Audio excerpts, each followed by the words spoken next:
Yeah, well, we got to go back to the basics and work on defense, make sure we work on our transition offense, getting out, getting the ball out quickly, getting the wings out wide and running. But that's also what we did that and worked our transition defense. You know, if you're going to run down the floor on offense, you got to get back. So watched a lot of tape this morning, about 30 minutes of tape, bad and good. Watched the bad stuff first and finished off with the good stuff. And, got a lot of good work done today. Is there a simple way for you guys to defend penetration better than you have the last couple? Well, yeah. I mean, we just got to do a better job.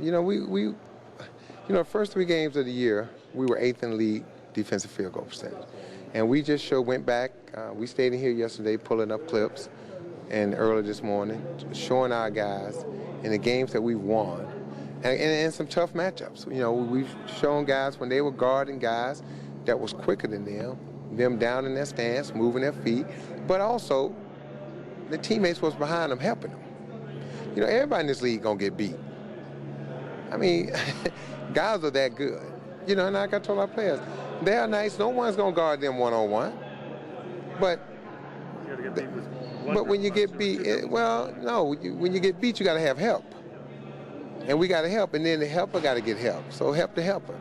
And so we just went back over all our basic things that we got to tighten up our defense because we've done it. We've shown that we can do it in spurts, but we got to do it more consistently. And that's the job of the coaches to keep drilling that in, us keep working on it. And, we had a very good practice today.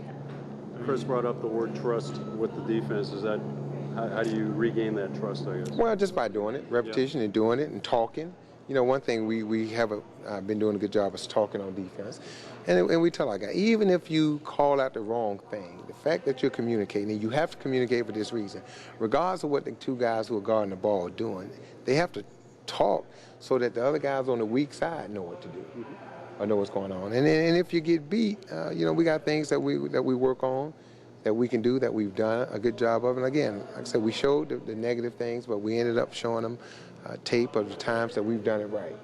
And we've done it against guys that's been quicker than us. And you're going to get beat sometimes. This is NBA, you're going to get beat, but your team defense got to get better, and you guys we got to support each other. And we just got to get back to doing that. And I reminded the players, we've been playing up and down, but other than the fourth quarter of the New Jersey game, and then the first, third, and fourth quarter of the Boston game, that second quarter we actually fought back and got the lead down to 6 a couple of times.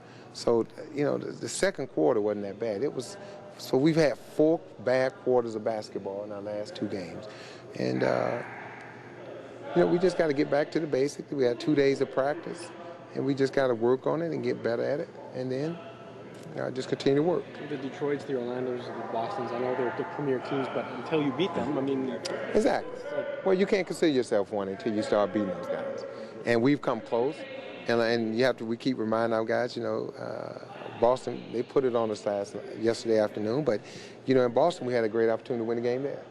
And it's just, we just got to get back to that mentality. So, again, we not only just worked on our defense, but we worked on our transition offense, making sure we got spacing, making sure we're running, making sure we get the ball out quickly, making sure we advance it with the dribble or the pass.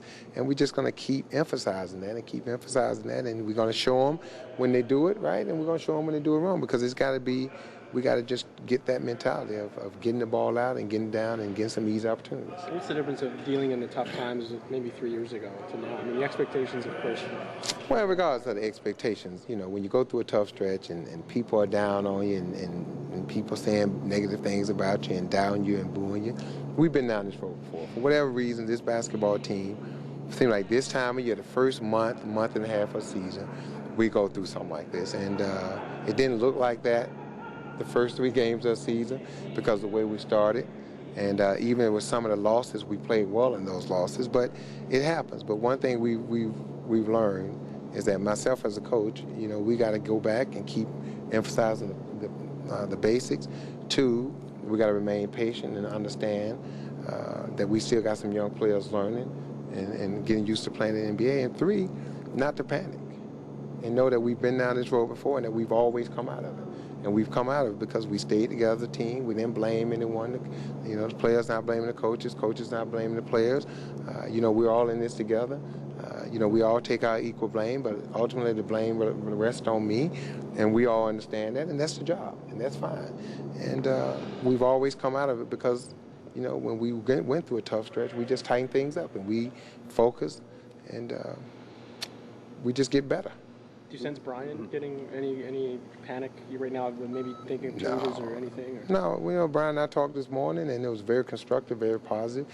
We talked about some of the things that we're doing well. We talked about some of the things that we need to continue to improve on. You know, one of the things we talked about, you know, we're very pleased with the way Andrea's playing at 3 spot.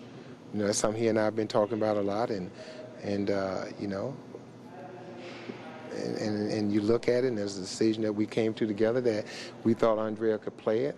And, you know, and I think Andrea, to everyone's surprise, he's playing well at that position. He's guarding well, he's rebounding, he's aggressive, he's scoring. And so just some other things. You know, we talked about our defense, obviously, and we talked about also making sure we get out and start re-emphasizing and emphasizing that we get out and get the ball down the court so we can get some easier opportunities. You got an update on Jermaine? Just the same day to day. You know, he couldn't practice today, which we understood that, but, you know, we're hoping that with rest and treatment, by Wednesday he should be able to, hopefully, he can play. When you see him land, though, that's not natural, is it, for the line to just your knee to buckle? I mean, is that something? Well, it's tough.